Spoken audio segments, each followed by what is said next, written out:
लमलहकार गोरगार बहड़ जीजा अवन जवानी के मजा लीजा। अरे जीजा सुनो ना, लमलहकार गोरगार बहड़ जीजा अवन जवानी के मजा लीजा। देत बनी चांस तो करेलो ना रोमांस हो, देत बनी चांस तो करेलो ना रोमांस हो।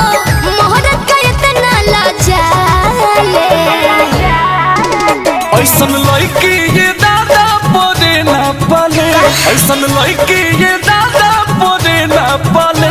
जौन बहिने के सेनुर पादा का डाले हो, जौन बहिने के सेनुर पादा का डाले हो, जौन बहिने के सेनुर पा। ए जीजा जी खुला पर बात सोच ली।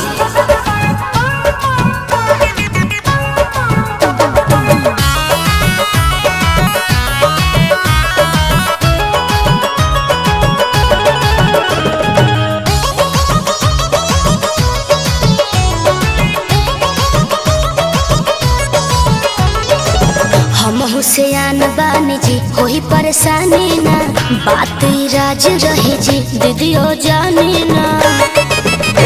साली हो पाप पहरी धर्म जे बिगाड़ी, साली हो पाप पहरी धर्म जे बिगाड़ी, साली हो पाप पहरी। सोटो भिरिया तोहरा हमरे बाकिरिया, सोटो भिरिया तोहरा हमरे बाकिरिया। चुम्बल दे दो दुनु गाले आई ना। तो ऐसन लड़की ये दादा बोले ना पाले, ऐसन लड़की ये दादा बोले ना पाले। जौन बहिने के सेनुर पादा का डाले हो, जौन बहिने के सेनुर पादा का डाले हो, जौन बहिने के सेनुर पा। जीजा जी बात को समझिए ना।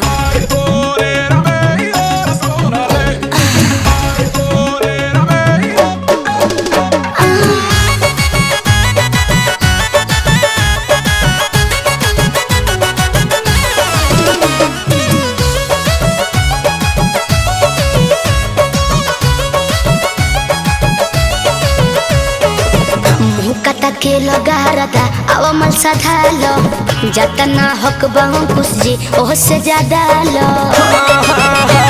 बेलज बारू लड़की ना काम करब नहीं के, बेलज बारू लड़की ना काम करब नहीं के, बेलज बारू लड़की।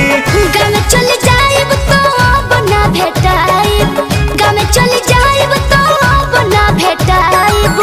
तोहरा से हम साले साले फिर हाथ मोलते रहो। तो ऐसन लड़की ये दादा बोले ना पाले, ऐसन लड़की ये दादा बोले ना पाले। जौन बहिने के सेनुर पादा का डाले हो, जौन बहिने के सेनुर पादा का डाले हो, जौन बहिने के सेनुर पा। ओह काजी रोवो नु।